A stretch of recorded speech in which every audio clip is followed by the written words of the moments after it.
This program provides education, not advice. See the truthayf.com disclosure page for details. This is where technology, innovation, and personal finance come together.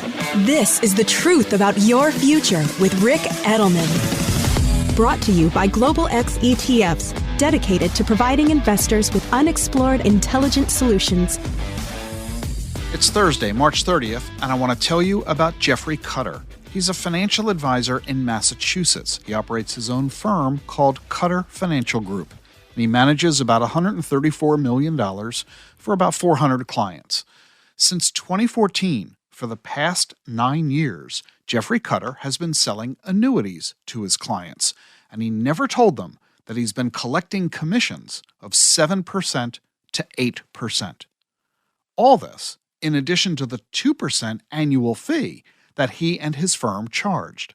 All this is according to the Securities and Exchange Commission, which has just filed a lawsuit against him. According to the SEC, Jeffrey Cutter would tell his clients to buy an annuity. He'd collect a 7 or 8% commission, and later he would tell his clients to sell the annuity that he previously told them to buy, and to buy a new annuity, so he could collect yet another commission of 7 or 8%. The SEC says Cutter has earned more than $9.3 million since 2014 from these annuity commissions. He also got almost $150,000 in free marketing services from the annuity industry. They obviously love the fact that he's selling their product so much.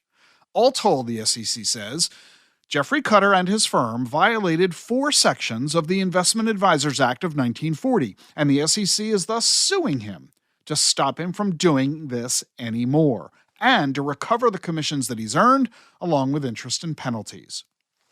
Now, I'm not going to defend Jeffrey Cutter here or his actions, but there is something terribly wrong with this entire story. Look, you know that I've been on the bandwagon against annuities for decades. They are overpriced, underperforming products. Too often, people don't understand their complexity. They don't understand the lack of liquidity and surrender charges. They don't understand the fee schedule. They don't understand the limited income. They don't understand the adverse tax implications and estate planning implications. A lot of it has to do with disclosure. That's one of the issues the SEC has with Jeffrey Cutter. They're not simply alleging that he collected the commissions. They're alleging that he failed to disclose that he was collecting commissions. I'm not going to defend Jeffrey Cutter. What I am going to say that what's terribly wrong with this story is not merely the fact that Jeffrey Cutter earned $9.5 million or so in annuity commissions on an undisclosed basis, while he is a so-called registered investment advisor, someone who is legally obligated to serve his clients' best interests as a fiduciary. You've got to question whether these annuities were in anybody's best interests other than Jeffrey Cutter's himself. No, I'm not going to defend Jeffrey Cutter. I'm not going to delve into the issues of what he did. What's really wrong with this story is not merely Jeffrey Cutter. What's wrong with the story is the SEC itself. Why? Not for going after Jeffrey Cutter for being so improper in his behavior.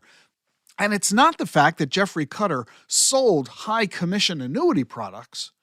It's the fact that the SEC allowed these annuity products to be available in the marketplace in the first place. That's the problem I have. Here's the issue. Why is the SEC engaging in regulation by enforcement? If what Jeffrey Cutter did is so egregious, selling his clients an annuity that earns him a 7 or 8% commission, why doesn't the SEC simply prohibit these annuities from being on the market in the first place? Wouldn't that just solve the problem? We wouldn't have to go to the Jeffrey Cutters of the industry one at a time after the fact, looking for who's selling what. Why don't we just prohibit the annuity industry from selling products that offer these egregious compensation programs to advisors? I mean, there are plenty of annuity products in the industry that don't have any commissions at all. Others have very low commissions. Why is the SEC approving products that have such a high level of commission? That entices financial advisors to look beyond what's in the best interest of their clients, to focus instead on their own best interests. I mean, think about it. You're an insurance agent. You're a stockbroker. You're an investment advisor. You want to recommend an annuity to your client. Which annuity will you recommend? The one that has 0 commission or the one that has an 8% commission? The SEC should simply eliminate the availability of products that have egregious, outsized, overpriced expenses, including big, fat commissions. I'm not saying that they shouldn't be going after Jeffrey Cutter, but why aren't they also going after the annuity company that made that product available? Think about that. And be cautious when you're dealing with products. Don't assume that merely because your advisor recommends it, that it's therefore the lowest priced or the best performing or the lowest risk or the most suitable product for you.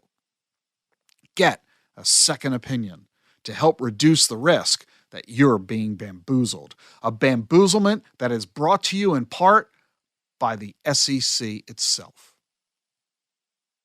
Hey, I want to make sure you're listening to Gene's podcast every Thursday, Self-Care with Gene Edelman. You can follow Gene as well on Twitter, Instagram, and YouTube. The link to her podcast today and her social media pages is in today's show notes. I'll see you tomorrow. The Truth About Your Future is sponsored by Global X ETFs. Exponential technologies are transforming the world around us and creating investing opportunities along the way. Artificial intelligence, robotics, and 5G mobile networks are among the emerging technologies shaping the future. But is your portfolio keeping up? Visit globalxetfs.com to discover how you can invest in these and other disruptive innovations. Did you know Schwab offers a satisfaction guarantee? If for any reason you're not completely satisfied, Schwab will refund your fee or commission and work with you to make things right. You won't find that kind of promise everywhere, but you will find it at Schwab. It's just another way that they put clients' interest at the heart of everything they do. Learn what's included and how it works at schwab.com/satisfaction. That's schwab.com/satisfaction.